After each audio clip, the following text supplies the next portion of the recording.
संस्कृत माला YouTube channel में आप सभी लोग का हार्दिक स्वागत है। तो चलिए, जैसा कि हम लोग पढ़ रहे थे क्या, तो क्लास 8 का संस्कृत हम लोग पढ़ रहे थे, बिहार बोर्ड। ठीक है, बिहार बोर्ड क्लास 8 का हम लोग संस्कृत पढ़ रहे थे। अमृता अमृता जो है वो तीसरा भाग जो है आपका, वो हम लोग पढ़ रहे थे। ठीक है, अमृता का तीसरा भाग जो है, तीसरा भाग किसके लिए है? क्लास 8 के लिए है, बिहार बोर्ड का। ठीक है, और पाठ कौन सा पढ़ रहे हैं? तो अष्टमः पाठ। अष्टमा अर्थात क्या होता है?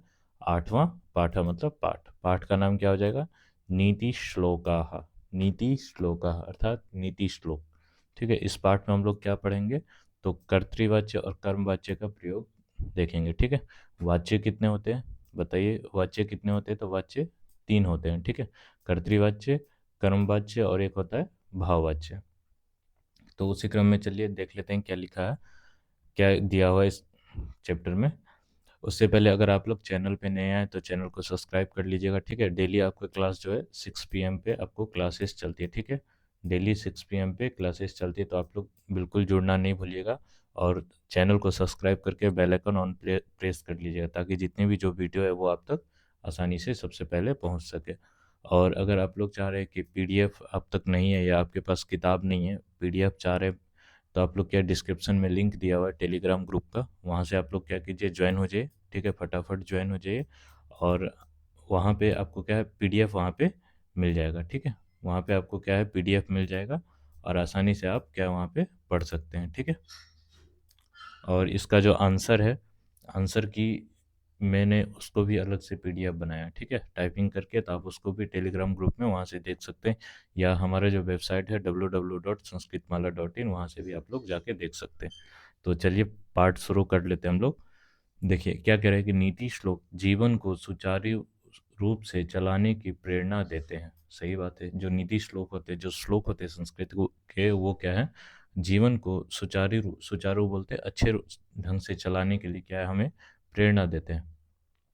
संस्कृत में यद्यपि अनेक काव्यों में प्रसंगवश नीति श्लोक आए हैं। ठीक है, कह रहे हैं कि संस्कृत में बहुत सारे काव्यों में क्या है, नीति श्लोक आए हुए हैं, जैसे रामायण, महाभारत, पंचतंत्र, कालिदास के काव्य आदि में। ठीक है, सभी जगह पे क्या है, नीति श्लोक आया। तथापि फिर भी कुछ ऐसे संग्रह ग्रंथ हैं जहाँ केवल नीति श्लोक ही संकलित है। यानी जो नीति श्लोक है वो तो सभी जगह आया हुआ है, लेकिन कुछ ऐसे भी ग्रंथ होते हैं जहाँ पर केवल नीति श्लोक ही आपको मिलेगा। ठीक है, जैसे नीति शतकम हो गया। ठीक है, भर्तृहरि जी का लिखा हुआ है, उसमें क्या आपको केवल श्लोक ही, नीति श्लोक ही मिलेगा। ठीक है, और जैसे यहाँ दिया हुआ नीति शतक हो गया। ठीक है, चाणक्य नीति दर्पण हो गया, और एक विदुर नीति है, उसमें भी पूरा क्या है, आपको नीति ही मिलेगी, चाणक्य नीति दर्पण। यद्यपि कूटनीतिज्ञ चाणक्य के नाम से प्रचलित है, किंतु अनेक कालों में रचे गए नीति श्लोकों का संकलन है। इनकी भाषा अत्यंत सरल है, लगभग बोलचाल की संस्कृत भाषा है। इस पाठ में इसी ग्रंथ से श्लोक दिए गए हैं। ठीक है, तो इस पढ़ने से ये भी स्पष्ट हो रहा है कि नीचे जो श्लोक आ रहे हैं वो कहाँ से लिए गए हैं, तो चाणक्य नीति से लिया गया श्लोक है। तो चलिए देख लेते हैं अपने लोग पढ़ के क्या सब है, कौन सा श्लोक आया हुआ है। पहला श्लोक देखिए, पहला श्लोक क्या है, देखिए कह रहे कि कस्य दोषः कुले नास्ति व्याधिना के न पीड़िताः व्यसनम केन न प्राप्तम कस्य सौख्यम निरंतरम। ठीक है, कह रहे कि कस्य दोषः कुले नास्ति, अर्थात कस्य किसके, किसका, दोष है, दोष, कुले नास्ति, कुल में दोष नहीं है, मतलब किसके कुल में दोष नहीं है, यानी ऐसा कोई भी व्यक्ति नहीं है जिसके कुल में दोष ना हो, सभी के कुल में कुछ ना कुछ दोष है। फिर कह रहे कि व्याधिना के न पीड़िता। व्याधि किसको बोलते हैं? व्याधि बोलते हैं जो रोग से ग्रस्त होते हैं। ठीक है, जो रोग से बहुत ग्रसित रहते हैं उसको बोलते हैं क्या, व्याधि बोलते हैं। तो कौन ऐसा है जो रोग से ग्रस्त नहीं है, अर्थात मतलब रोग से पीड़ित नहीं है, ऐसा कोई भी व्यक्ति नहीं है, सभी को आज के युग में कुछ ना कुछ रोग है ही। ठीक है, व्यसनम केन न प्राप्तम। व्यसनम केन न प्राप्तम, व्यसनम क्या होता है? ठीक है, व्यसनम क्या होता है? तो व्यसनम एक तरह से आप समझिए कि नशा। ठीक है, व्यसन जिसको बोलते हैं ना, तो वही हुआ व्यसनम केन न प्राप्तम। कौन ऐसा है जिसके द्वारा व्यसन नहीं प्राप्त है? ठीक है, यानी जो लत होता है वो किसी भी चीज का नहीं प्राप्त है। कस्य सौख्यम निरंतरम, कस्य सौख्यम निरंतरम। सौख्यम क्या बोलते हैं? मित्रता।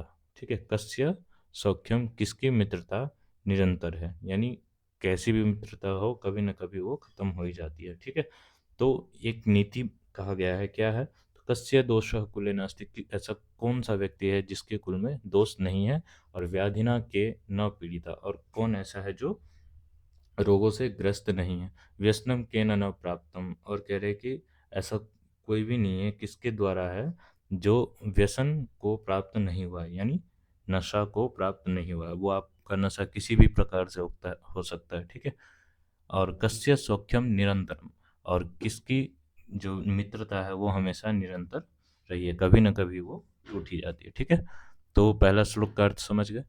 ठीक है, चलिए दूसरा देखते हैं। दूसरा में क्या है कि आचारः कुलम आख्याति। आचारः कुलम आख्याति, आचार क्या बोलते हैं?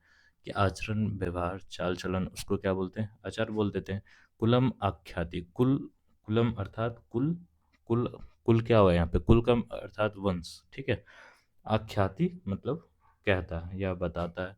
कह रहे कि आचार कुलम आख्याति, आचार क्या हुआ? चाल चलन, बात व्यवहार, जो हम लोग बोलते हैं, हमारा जो प्रचलन है, उसको देखकर क्या होता है? कुलम आख्याति, वो कुल को बताता है, यानी चाल चलन से पड़ जाता है कि ये व्यक्ति किस कुल का है, किस वंश का है। ठीक है, देशम आख्याति भाषणम, और देशम आख्याति भाषणम, और जो क्या है कि भाषण जो हम बोलते हैं उससे क्या है? देशम आख्याति, और भाषण से क्या है? जो देश है हमारा उसके बारे में पता चल जाता है कि ये किस देश से है। ठीक है, इससे हमको पता पड़ जाता है। फिर क्या दिया हुआ है? फिर दिया हुआ है संभ्रमः, संभ्रमः स्नेहम आख्याति, संभ्रमः स्नेहम आख्याति। आप लोग क्या है इसको थोड़ा पढ़ के अभ्यास भी किया कीजिए, ताकि आपको जो उच्चारण करने में क्या है आसानी हो जाएगी। और आप लोग इसको याद करके कमेंट भी कीजिएगा। ठीक है, संभ्रमः स्नेहम आख्याति। संभ्रम किसको बोलते हैं? आदर, श्रद्धा। ठीक है, व्याकुलता। स्नेहम आख्याति, जो आदर है वो क्या है? वो स्नेह को आख्याति कहता है या दर्शाता है। और वपुः आख्याति भोजनम, और जो वपुः बोलते हैं शरीर को। ठीक है, वपुः मतलब क्या होता है? शरीर होता है। ठीक है, शरीर, शरीर जो है वो किसको दर्शाता है? वपुः आख्याति भोजनम, शरीर जो है वो भोजन को दर्शाता है। यानी एक जो पतला दुबला रहता है तो हम लोग बोल देते हैं ना कि ये बहुत पतला है, खाता वगैरह नहीं है। ठीक है, भोजन नहीं मिलता है इसको, दिस डैट करके बोलते हैं अपने लोग। तो वही हुआ, जो शरीर क्या है वो भोजन को कहता है। ठीक है, इसी प्रकार से आचारः कुलम आख्याति, हमारा जो व्यवहार है वो किसको? कुल को दिखाता है। और देशम आख्याति भाषणम, और जो भाषण है, जो हमारा बोली है, वो क्या है? देश को दिखाता है। संभ्रमा स्नेहम आख्याति, और संभ्रमा मतलब आदर जो है वो किसको? स्नेह को दिखाता है। ऐसे ही वपु आख्याति भोजनम, और शरीर जो है वो भोजन को दिखाता है कि भाई इस व्यक्ति ने कितना भोजन किया है कि नहीं किया। ठीक है, तो दूसरा जो श्लोक है उसका भी अर्थ आपको स्पष्ट हो गया होगा। ठीक है, फिर भी अगर कुछ डाउट है या आप नहीं समझे, फिर से समझना चाहते हैं, तो आप लोग कमेंट कीजिए, मैं आपको फिर से बताऊंगा। ठीक है, चलिए नेक्स्ट में चलते हैं। अगला जो है आपका तीसरा नंबर है। तीसरा श्लोक क्या है? कह रहे कि अधमा धनम इच्छन्ति, धनम मानं च मध्यमाः, उत्तमा मानम इच्छन्ति, मानो ही महताम धनम। ठीक है, क्या कह रहे हैं? तो चलिए आइए इसका अर्थ देख लेते हैं। कह रहे कि अधमा धनम इच्छन्ति, अधमा किसको बोलते हैं? अधम, अधम अर्थात जो नीचे है। ठीक है, अधम अर्थात क्या हो गया? जो नीचे है। ठीक है, वो क्या करता है? धनम इच्छन्ति, या आप एक तरीके से बोल सकते हैं जो नीचे लोग के व्यक्ति अधमा। ठीक है, उसको भी ले सकते हैं। धनम इच्छन्ति, वो लोग क्या करते हैं कि धन की चाह करते हैं। नीचे जो लोग होते हैं, जो नीच लोग होते हैं, ठीक है, वो लोग क्या करते हैं? वो लोग धन की इच्छा करते हैं। धनम मानम च मध्यमा। ठीक है, और जो मध्यम वर्ग के जो लोग हैं वो क्या करते हैं? धनम और मानम अर्थात धन भी चाहिए और मान भी चाहिए, मान सम्मान जो होता है वो भी चाहिए। यानी जो सबसे अधमा अर्थात सबसे नीचे वाले जो लोग होते हैं, सबसे नीचे लोग के, नीचे जाति के जो लोग होते हैं, वो क्या करते हैं? धन चाहते हैं। और उससे ऊपर कुछ मध्य लोग होते हैं। ठीक है, वो लोग क्या चाहते हैं? धन भी चाहते हैं और मानम च, और अपना क्या है? सम्मान को भी चाहते हैं। ठीक है, और कह रहे कि उत्तमा मानम इच्छन्ति, मानो ही महताम धनम, और उत्तम व्यक्ति जो होते हैं। ठीक है, यहाँ पे क्या व्यक्ति के विषय में बतला रहे हैं, कैसा व्यक्ति है? जो उत्तम व्यक्ति है वो मानम इच्छन्ति, मानम अर्थात केवल सम्मान को चाहता है, मानो ही महताम धनम, और जो सम्मान जो मिल जाता है उत्तम आदमी को वही क्या है? महताम धनम, उसके लिए बहुत बड़ा धन है। ठीक है, 3 प्रकार के व्यक्ति बताए यहाँ पे, कौन सा? अधम, मध्यम और उत्तम। अधम कौन हुआ? जो धन चाह रहा है वो अधम व्यक्ति हो गया। और मध्यम व्यक्ति कौन है? जो धन और मान दोनों चाहता है। और उत्तम व्यक्ति वो हुआ जो केवल मान चाहता है, और जिसके लिए जो सम्मान जो मिल गया वही उस व्यक्ति का क्या है? धन हो गया। ठीक है, तो तीसरा जो आपका श्लोक है वो भी एकदम अर्थ स्पष्ट हो गया। ठीक है, चलिए नेक्स्ट में देख लेते हैं अगला श्लोक। नीति है, बहुत अच्छा श्लोक बताया। ठीक है, आगे देखने से पहले अगर आप लोग देख लीजिए, चैनल पे जुड़े हैं, नए आए हैं, चैनल को सब्सक्राइब नहीं किए तो चैनल को सब्सक्राइब भी कर दीजिएगा, ताकि जितनी भी जो क्लासेस चलती हैं या नई वीडियो है वो आप तक आसानी से पहुंच सके। और बेल आइकन ऑन भी प्रेस जरूर कर लीजिएगा। ठीक है, चलिए देखिए चौथा नंबर प्रश्न में क्या चौथा नंबर श्लोक में देखिए क्या कह रहा है। क्या नीति बतला रही है? यहाँ पे कह रहे कि विद्वान, विद्वान अर्थात विद्वान, ठीक है, जो ज्ञानी होते हैं उसको विद्वान बोलते हैं। प्रशस्यते लोके विद्वान सर्वत्र गौरवम, विद्यया लभते सर्व विद्या सर्वत्र पूज्यते। कह रहे हैं कि विद्या सर्वत्र पूज्यते, सही बात है, जो विद्या है वो सर्वत्र हर जगह पूज्यते पूजा जाता है। ठीक है, विद्या लभ, उसके बाद कह रहे हैं कि विद्वान प्रशस्यते लोके विद्वान सर्वत्र गौरवम। कह रहे कि इस संसार में, ठीक है, मैं अर्थ ही बतला रहा हूँ, इस संसार में विद्यमान व्यक्ति ही प्रशंसा प्राप्त करते हैं। अर्थात ऐसे व्यक्ति जिसके पास विद्या है वही व्यक्ति क्या है? प्रशंसा के पात्र हैं, उन्हीं का सर्वत्र क्या है? गौरव होता है। ठीक है, विद्या लभते सर्वत्र, विद्या सर्वत्र पूज्यते, यानी विद्या से ही सभी कुछ प्राप्त होता है। किसको? जो विद्वान व्यक्ति है, ठीक है, जो विद्यावान है उनको। और विद्या रूपी जो धन है, धन से सब कुछ प्राप्त होता है। विद्या सर्वत्र क्या है? हर जगह आपको पूजा जाता है। कह रहे कि विद्वान सर्वत्र गौरव, और विद्वान जो है वो हर एक जगह क्या है? आपको गौरवान्वित होता है। क्यों होता है? क्योंकि उसके पास विद्या है। ठीक है, विद्वान प्रशस्यते लोके, विद्वान जो है वो लोक में क्या होता है? प्रशंसा के पात्र होता है। ठीक है, विद्वान सर्वत्र गौरव, विद्वान का हर एक जगह क्या होता है? गौरव होता है। विद्या लभते सर्व, और विद्या से ही सभी कुछ प्राप्त होता है। विद्या सर्वत्र पूज्यते, और विद्या जो है उसकी हर एक जगह पूजा की जाती है। ठीक है, तो यहाँ पे क्या है? विद्वान की विशेषता बतला रहे हैं। ठीक है, आप लोगों को भी क्या करना है? विद्वान बनना है। ठीक है, चलिए नेक्स्ट में देखते हैं। अगला जो श्लोक है 5वां नंबर, उसमें क्या कह रहे हैं? कह रहे कि दृष्टि पूतम, अर्थ आपको स्पष्ट हो गया होगा। अगर फिर भी अर्थ में डाउट है या कोई पंक्ति है, कोई शब्द है, उसका अर्थ नहीं पता पड़ रहा है, तो आप लोग कमेंट कीजिए, मैं उसको फिर से आपको बता दूंगा। ठीक है, लेकिन समझ में आपको आना चाहिए। चलिए, अगर वीडियो अच्छा लग रहा हो तो चैनल को सब्सक्राइब करके लाइक भी कर दीजिएगा, कमेंट भी कीजिए और शेयर भी कीजिएगा अपने मित्रों को। दृष्टिपूतम न्यसेत पादम, वस्त्रपूतम पिबेत जलम। दृष्टिपूतम न्यसेत पादम, ठीक है, वस्त्रपूतम पिबेत जलम, शास्त्रपूतम शास्त्रपूतम वदेत वाक्यम, मनःपूतम समाचरेत। तो चलिए इसका अर्थ देख लेते हैं। क्या कह रहे हैं कि दृष्टिपूतम, दृष्टिपूतम अर्थात क्या हुआ? दृष्टि आँख को बोलते हैं। ठीक है, और पूतम पवित्र, ठीक है, आँखों से जो पवित्र है। ठीक है, आँखों से जो पवित्र है या अच्छी प्रकार से जिसको हम लोग देखे हैं। न्यसेत पादम, न्यसेत मतलब रखना चाहिए, और पादम अर्थात पैर को बोलते हैं। ठीक है, यानी आँखों से पवित्र अच्छी तरह से देखा हुआ जो पैर है हमको वो रखना चाहिए। ठीक है, यानी देखकर हमको पैर रखना चाहिए। वस्त्र पूतम पिबेत जलम, और वस्त्र पूतम, वस्त्र अर्थात कपड़े, कपड़ा को बोलते हैं। अब पूतम अर्थात यहाँ पे क्या है? छना हुआ अर्थ ले सकते हैं। ठीक है, वस्त्र पूतम यानी वस्त्र से छान कर, ठीक है, और पिबेत जलम, जल को पीना चाहिए।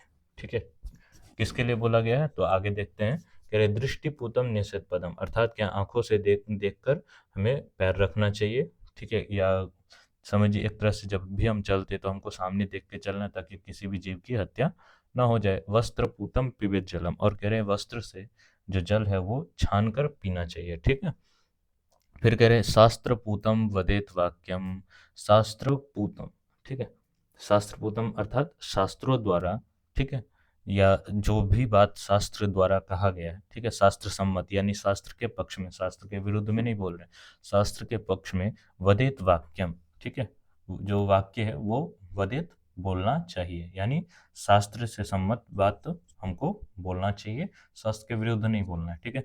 मनः पूतम समाचरेत, और मन से, मनः पूतम अर्थात मन से जो पवित्र है या मन से जो भी हम लोग सोचते हैं, समाचरेत आचरण करना चाहिए, ठीक है। ये भी एक नीति का ही श्लोक है, चाणक्य नीति का श्लोक है, ठीक है। तो अर्थ आपको समझ में आ गया होगा। कह रहे हैं क्या, दृष्टिपूतम निषेध पादम, मतलब हमको क्या आंख से देखकर पैर रखना चाहिए, चलना चाहिए।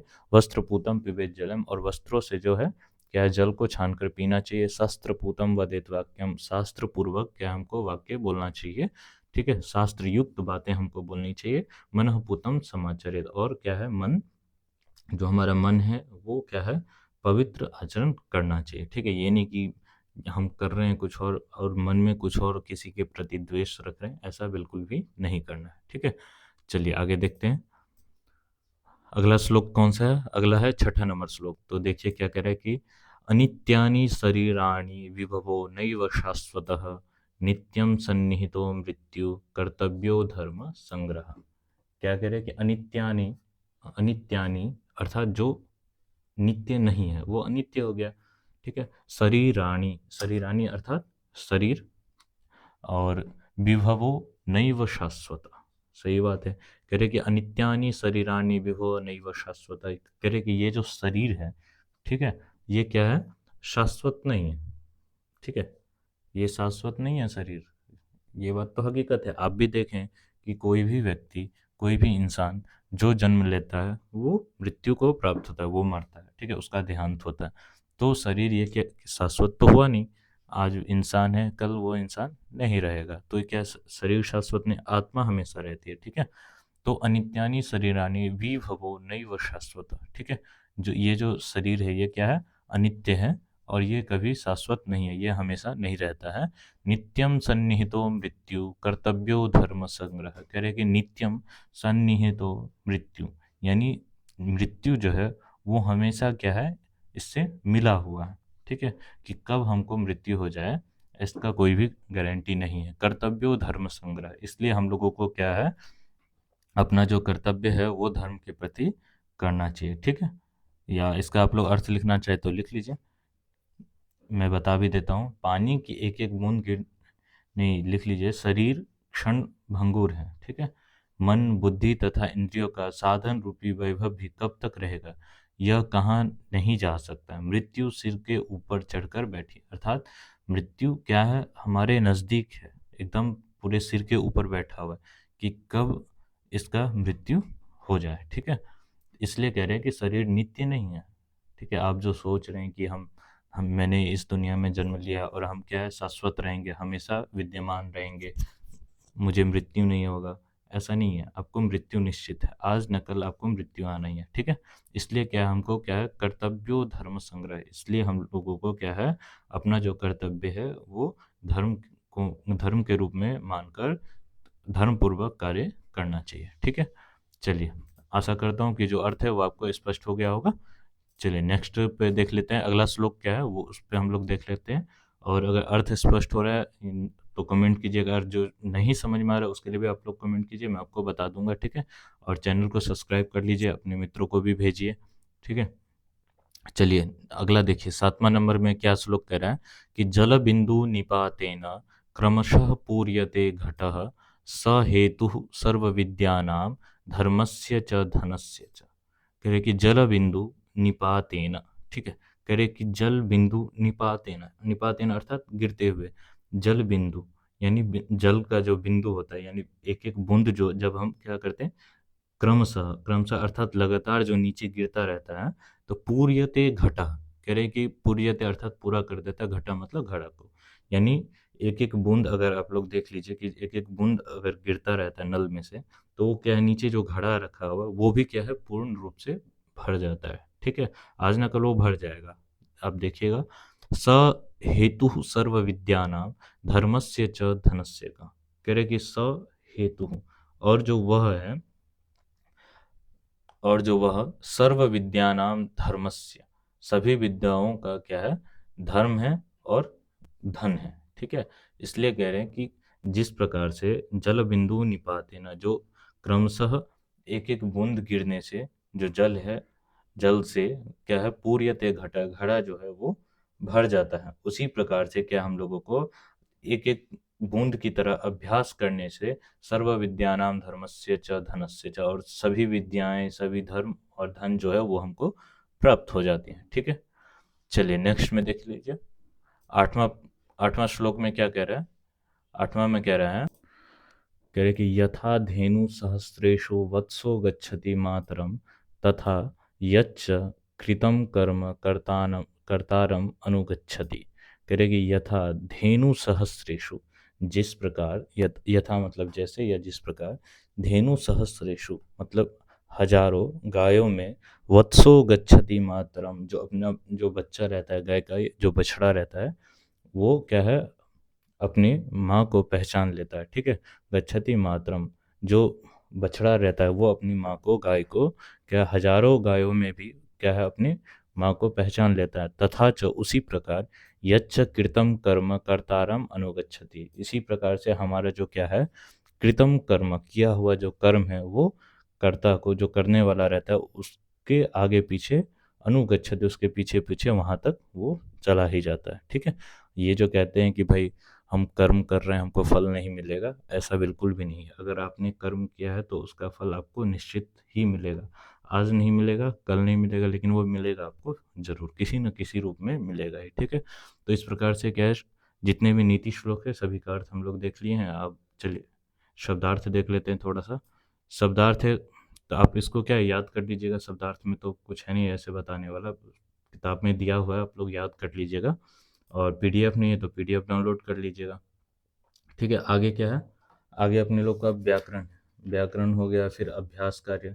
तो व्याकरण में तो संधि और संधि विच्छेद ही रहता है। मैंने अलग से भी आपको क्या, संधि और संधि विच्छेद करना भी बता दिया, संधि किस प्रकार से है वो भी मैंने पढ़ा दिया। ठीक है, आप लोग अलग से जाकर वीडियो देख सकते हैं, चैनल पे है। और इसके बाद है आपका क्या, तो प्रकृति प्रत्यय। ठीक है, प्रकृति प्रत्यय करना है तो वो भी मैं आपको बता देता हूँ। प्रकृति प्रत्यय में क्या होता है कि जो मूल शब्द रहता है वो हमको पता करना रहता है। ठीक है, जैसे आख्याति है, आख्याति में क्या है, आ उपसर्ग है, ख्या धातु है, लट लकार में रूप बनता है। ठीक है, आख्याति बनता है। इसी प्रकार से हमको क्या, सबका बताना रहता है। तो आप लोग इसको अभ्यास कर लीजिएगा, देख के याद कर लीजिएगा, और जो अभ्यास कर रहे हैं वो हम अगले वीडियो में देखेंगे। ठीक है, तब तक हम इतना ही रखते हैं। और अगर अभी तक चैनल को सब्सक्राइब नहीं किए हैं तो चैनल को सब्सक्राइब भी कर दीजिएगा, अपने मित्रों को भी शेयर कर दीजिएगा। और डेली आपको 6 PM पे क्या है, क्लासेस मिल जाएगी। ठीक है, इसलिए चैनल को सब्सक्राइब करके बेल आइकन ऑन प्रेस जरूर कर दीजिएगा।